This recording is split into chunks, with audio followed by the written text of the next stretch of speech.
नमस्कार, आप लाइव बिहार देख रहे हैं। मैं हूं राजमोहन तिवारी। देखिए, 2025 विधानसभा चुनाव जैसे जैसे नजदीक आ रहा है, बिहार की राजनीति में सरगर्मी लगातार बढ़ रही है।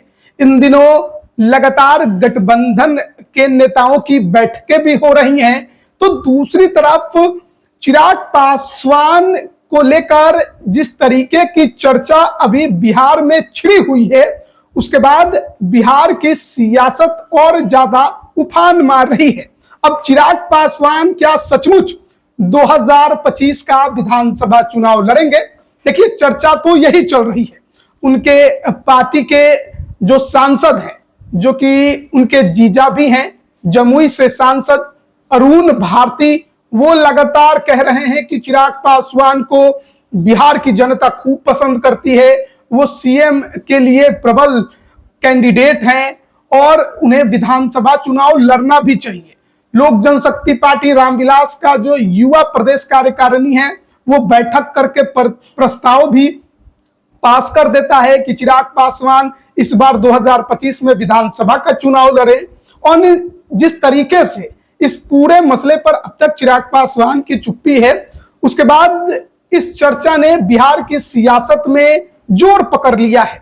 अब चिराग पासवान एनडीए में रहते हुए नीतीश कुमार को मुख्यमंत्री का चेहरा मानते हुए विधानसभा का चुनाव इस बार 2025 में लड़ेंगे, या फिर केवल और केवल ये कयास बनकर रह जाएगा। लेकिन देखिए, चिराग पासवान की पार्टी का एक एक कार्यकर्ता ये जरूर कहता है कि चिराग पासवान सीएम मटेरियल हैं।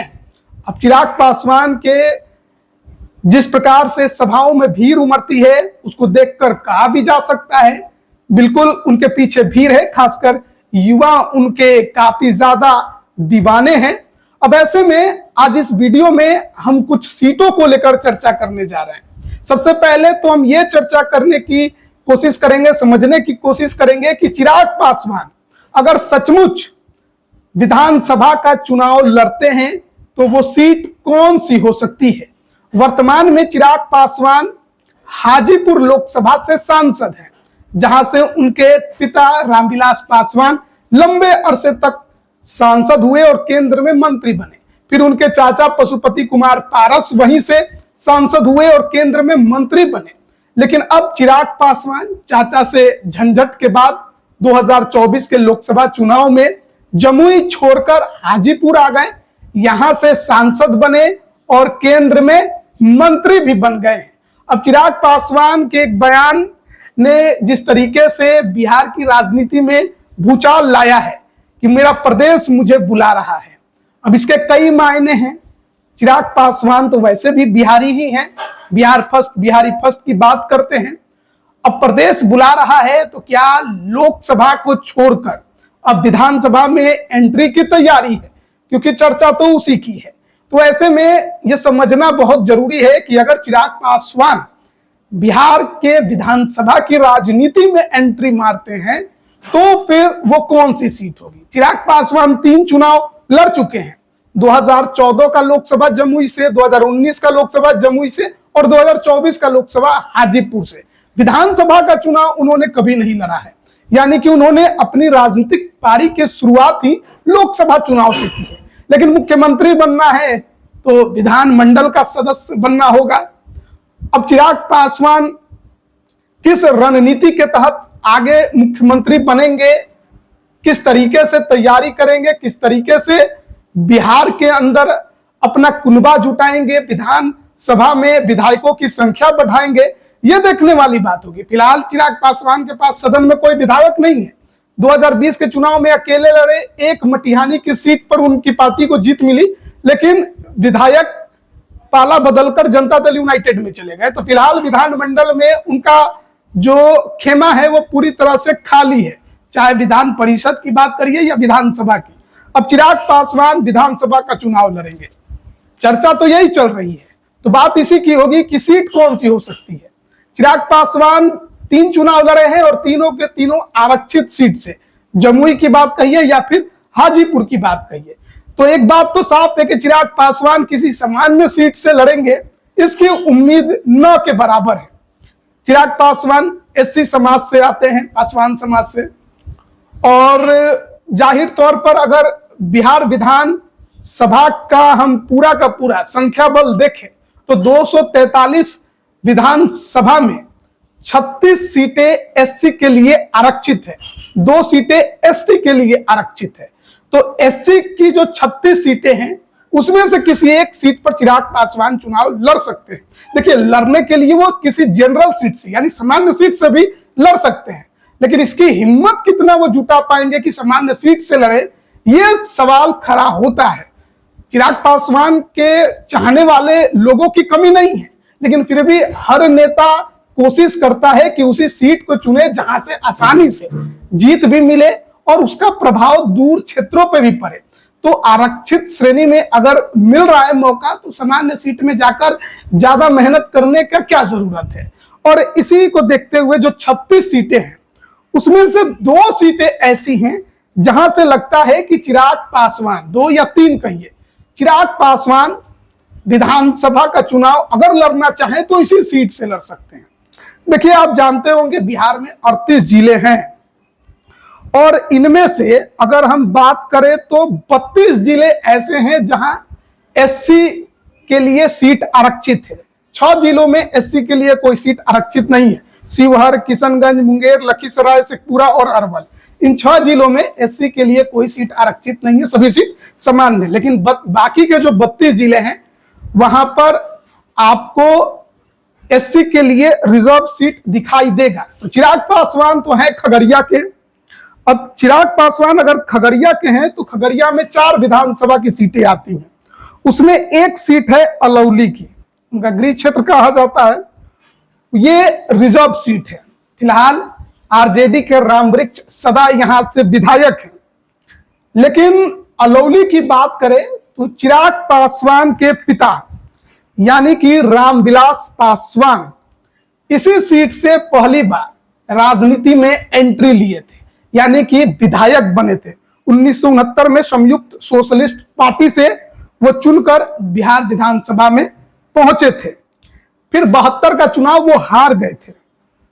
77 में पहली बार हाजीपुर से सांसद बने और उसके बाद तो लगातार वो सांसद की राजनीति करते रहे, यानी राष्ट्रीय राजनीति के फलक पर ही उन्हें देखा गया।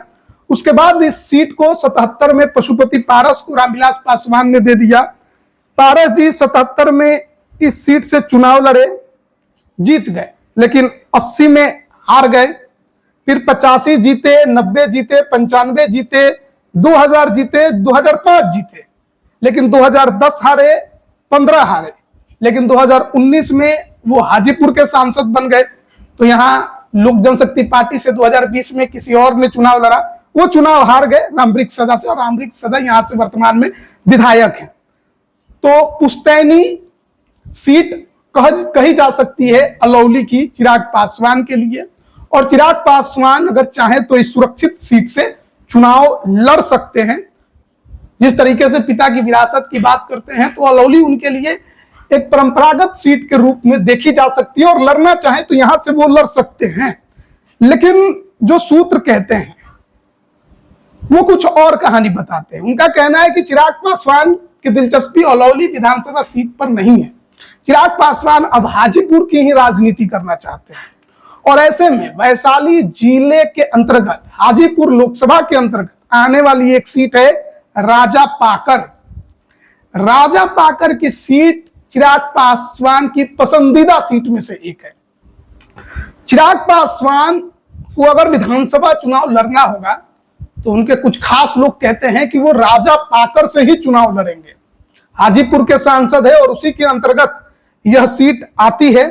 2008 के परिसीमन के बाद यह सीट बनी और उसके बाद से अगर देखा जाए तो 2010 में पहला चुनाव हुआ इस सीट पर। संजय कुमार जेडीयू के वो विधायक बने, लोक जनशक्ति पार्टी के गौरीशंकर पासवान को उन्होंने हराया था। दूसरी बार शिवचंद्र राम आरजेडी के पूर्व मंत्री वो विधायक बने, उन्होंने लोक जनशक्ति पार्टी के रामनाथ रमन को हराया था।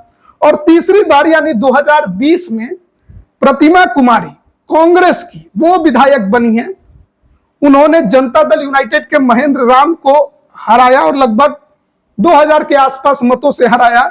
एलजेपी के धनंजय कुमार 2020 में 24,000 से अधिक वोट लाए और कहा जाता है यही बड़ा कारण रहा कि जेडीयू की हार हुई। तो राजा पाकर वो सीट है जहां पर चिराग पासवान अपनी राजनीति करना चाहते हैं। हालांकि देखा जाए तो 3 चुनाव जो बीते गुजरे हैं, चिराग पासवान की पार्टी लोजपा यहां लड़ते तो रही लेकिन कभी जीत नहीं पाई है। 2 बार 2 नंबर रही, पिछली बार तीसरे नंबर पर रही। लेकिन बावजूद इसके कहा जाता है कि जब चिराग पासवान उतरेंगे तो फिर बात अलग होगी, बात मशहूर चेहरे की होगी, चिराग पासवान की होगी, बिहारी फर्स्ट की होगी। और ऐसे में राजा पाकर जीतना चिराग पासवान के लिए बहुत मुश्किल नहीं है। शिवचंद्र राम लोकसभा में हाजीपुर में चिराग पासवान के खिलाफ ही लड़े थे लेकिन बड़े अंतर से हारे थे। तो चिराग पासवान के बारे में यह कहा जाता है कि राजा पाकर वो सीट है जहां से चिराग पासवान चुनाव लड़ना चाहते हैं। खैर एक और सीट की चर्चा होती, वो है जमुई की सिकंदरा की सीट। प्रफुल्ल कुमार माझी हिंदुस्तानी अवाम मोर्चा के यहां से विधायक हैं। अगर बात करें इस सीट की तो लोजपा एक बार 2005 का फरवरी वाला चुनाव जीती जरूर है। अक्टूबर का 2005 वाला हार गई लेकिन फरवरी वाला जीती थी, तो एक बार ये जीती थी। लेकिन फिलहाल जिस तरीके के राजनीति अभी देखने को मिल रही है बिहार के अंदर और जो खबरें निकल कर आ रही हैं, जो चर्चाएं तमाम नेताओं से होती है, जो बातचीत होती है, उसके अनुसार अधिकतर लोगों का यही मानना है, जो बड़े बड़े नेता हैं, कि चिराग पासवान को अगर विधानसभा चुनाव लड़ना होगा तो वो सुरक्षित सीट से ही लड़ेंगे।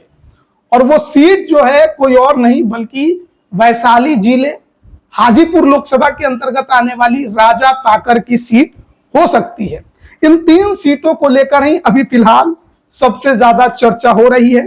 हालांकि अगर अन्य 32 सीटों की बात करें जो एससी के लिए आरक्षित है तो उसमें पश्चिम चंपारण का रामनगर, पूर्वी चंपारण का हरसिद्धि, सीतामढ़ी का बथनाहा, मधुबनी का राजनगर, सुपौल का त्रिवेणीगंज, अररिया का रानीगंज, पूर्णिया का बनमनखी, कटिहार का कोढ़ा, मनिहारी सीट एसटी के लिए है, मधेपुरा का सिंहेश्वर, सहरसा का सोनबरसा, दरभंगा का कुशेश्वर स्थान, मुजफ्फरपुर में 2 हैं, बोचहा और सकरा, गोपालगंज में भोरे, सिवान में दरौली, सारण में गरखा, वैशाली में राजा पाकर जिसकी चर्चा सबसे ज्यादा है, समस्तीपुर की अगर बात करें तो यहां पर कल्याणपुर और रोसड़ा 2 विधानसभा की सीटें आरक्षित हैं।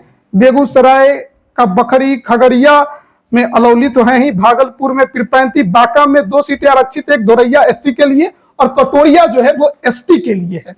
नालंदा का राजगीर, पटना का फुलवारी और मसौढ़ी, भोजपुर का अगियाओं, बक्सर का राजपुर, कैमूर का मोहनिया, रोहतास का चेनारी, जहानाबाद का मखदूमपुर, औरंगाबाद का कुटुंबा, गया का इमामगंज, बाराचट्टी और बोधगया, यानी गया में 3 सीटें आरक्षित हैं, नवादा में रजौली और जमुई में सिकंदरा। तो ये तमाम जो सीटें थी जो आरक्षित श्रेणी की थी उसके बारे में हम चर्चा कर रहे थे। हालांकि चिराग पासवान है, कुछ भी कर सकते हैं, बड़े नेता है, कहीं से भी चुनाव लड़ सकते हैं, लेकिन अगर विधानसभा चुनाव लड़ने की बारी आई तो जाहिर तौर पर अगर सुरक्षित सीट देखेंगे जहां जिताऊ हो, टिकाऊ हो, और ऐसी परिस्थिति में अलौली और राजा पाकर की जो सीट है वो सबसे ज्यादा फिलहाल चर्चा में आ सकती है। हालांकि देखिए अभी तक तो कयास हैं कि चिराग पासवान लड़ सकते हैं, अब इस साल लड़ेंगे या अगले विधानसभा चुनाव 2030 की तैयारी है, अब 30 का ये या 29 का ये, 1 नेशन 1 इलेक्शन की अगर बारी आई तो 2029 में ही बिहार विधानसभा का चुनाव हो जाएगा। तो कहीं ना कहीं तैयारी बड़ी है चिराग पासवान की। इसी चुनाव से उन्होंने माहौल बनाना शुरू कर दिया है कि अभी नहीं तो 2029 या 30 में काम आ जाएगा, लेकिन अब चर्चा छेड़ देनी है, अब चर्चा छेड़कर माहौल बना देना है। अब देखना होगा कि फिलहाल चिराग पासवान जो नीतीश कुमार के नेतृत्व में चुनाव लड़ने की बात करते आ रहे हैं, क्या सचमुच उन्हीं के नेतृत्व में विधानसभा के अखाड़े में उतरेंगे या फिर स्टार प्रचारक के तौर पर तमाम सीटों पर केवल और केवल प्रचार करते ही दिखाई देंगे। जो कयास चल रहे हैं, जो खबरें चल रही हैं, वो केवल और केवल अफवाह साबित होती हैं। बने रहिएगा हमारे साथ। आप सभी का बहुत बहुत धन्यवाद।